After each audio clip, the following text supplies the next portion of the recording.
Memorial Day weekend, 1977. Roughly 3,000 people walked through the doors of the Beverly Hills Supper Club, dressed for a celebration. The building they were entering was already dying. Take a look at this floor plan of the club's main event space, the cabaret room. The legal, safe capacity for this room was 600 people. On this night, management packed between 900 and 1,300 guests inside. Inside, it was a dense maze of chandeliers and velvet. 18-year-old busboys like Walter Bailey had to squeeze sideways just to navigate the tables, which were pushed together so tightly there were barely any aisles left.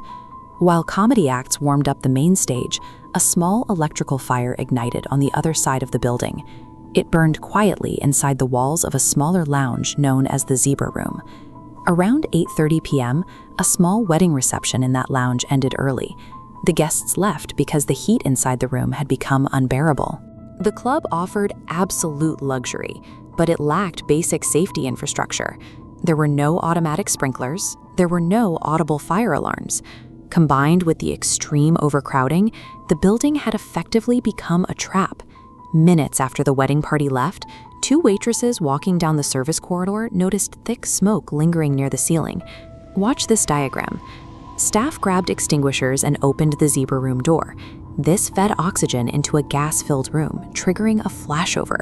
Flames raced out of the lounge, surging through the hallways straight for the cabaret room. Walter Bailey was working the floor when he saw the smoke pushing into the main hall. He bypassed a supervisor, climbed onto the stage, and interrupted the comedy duo mid-joke. He took the microphone and calmly instructed over 1,000 people to look at the exits and evacuate the building immediately. The crowd laughed. Because he was young and spoke so calmly, they assumed he was part of the comedy act. Barely anyone moved. Then the main power failed. The room went pitch black, and a thick layer of toxic smoke rolled over the crowd from the ceiling. Panic set in, but the exits were blocked. Guests were suddenly trapped in a dark maze of heavy tables and overturned chairs. In the short time it took to realize the comedy show was over, the window for a safe exit had vanished. By morning, the Grand Supper Club was a smoking shell. 165 people died inside. The death toll would have been much higher if Walter hadn't taken the microphone. Once the smoke appeared, hundreds of people followed his initial instructions and made it out alive. A Kentucky state investigation later identified 10 contributing factors to the collapse. The list included the extreme overcrowding, exits blocked by tables, and a staff that had never received emergency training.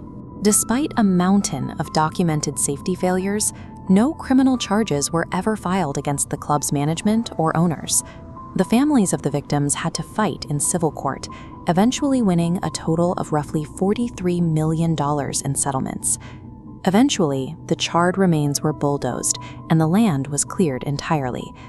Today, a quiet residential neighborhood sits on the exact hillside in Southgate, Kentucky, where survivors once stood and watched the building burn.